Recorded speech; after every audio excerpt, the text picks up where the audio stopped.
Sir আসতে পারি? গিট্টু, তুই খুব ফাঁকিবাজ হয়ে গেছিস। প্রতিদিন দেরি করে আসিস কেন? স্যার আর বলবেন না, আজ রাস্তা এত পিচ্ছিল ছিল যে এক পা আগালে দুই পা পিছিয়ে আসি। এমন অবস্থায় তো একটু দেরি হবেই। এমন অবস্থা হলে তো তোর স্কুলে আসার কথা না। স্কুলে আসলি কিভাবে? স্যার আমি কি কম চালাক নাকি? বুঝে ফেলেছি। স্কুলের দিকে পেছন করে হাঁটা শুরু করলাম, তারপর স্কুলে এসে পৌঁছালাম।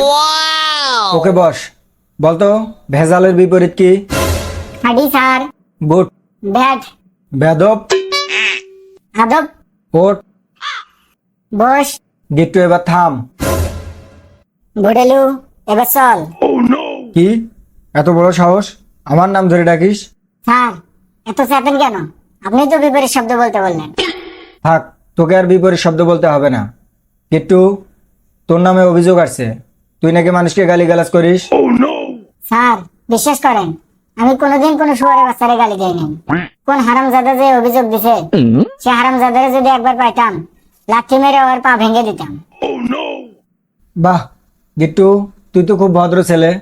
এবার ভদ্র ছেলের মতো বলতো, যে অপারেশনের সময় রোগীকে অজ্ঞান করা হয় কেন? স্যার খুব সোজা। রোগী যদি জেগে থাকে তাহলে তো সে সব শিখে ফেলবে, আর যদি একবার সব শিখে ফেলে তাহলে তো সে ডাক্তারের ভাত মারবে। এই জন্য ডাক্তার রোগীকে অজ্ঞান করে। তোর মুখে কি এসব সেভ করা থাকে নাকি? ফটফট করে সব বলিস। এবার ফটফট করে বলতো, একটি ডালে 3টি পাখি আছে, শটগান দিয়ে গুলি করলে আর কয়টি পাখি থাকবে? স্যার একটা থাকবে না, শব্দ শুনে সব উড়ে যাবে। শুধু মরাটা থাকবে, বাকি দুটো উড়ে যাবে। কিন্তু তোর চিন্তাধারা আমার ভাল লাগছে। স্যার আমি একটা প্রশ্ন করি। কর। স্যার 3জন মহিলা আইসক্রিম খেতে খেতে যাচ্ছে। একজন মহিলা চেটে খাচ্ছে, আর একজন মহিলা কামড়ে খাচ্ছে, শেষের জন চুষে খাচ্ছে। এখন এদের মধ্যে বিবাহিত কে?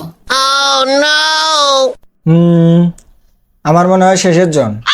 উহু, যার হাতে আংটি আছে সেই বিবাহিত।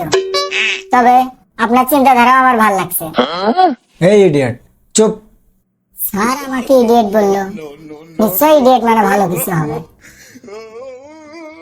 স্যার আমি কি ইডিয়েট? আমার আব্বু আরো বড় ইডিয়েট।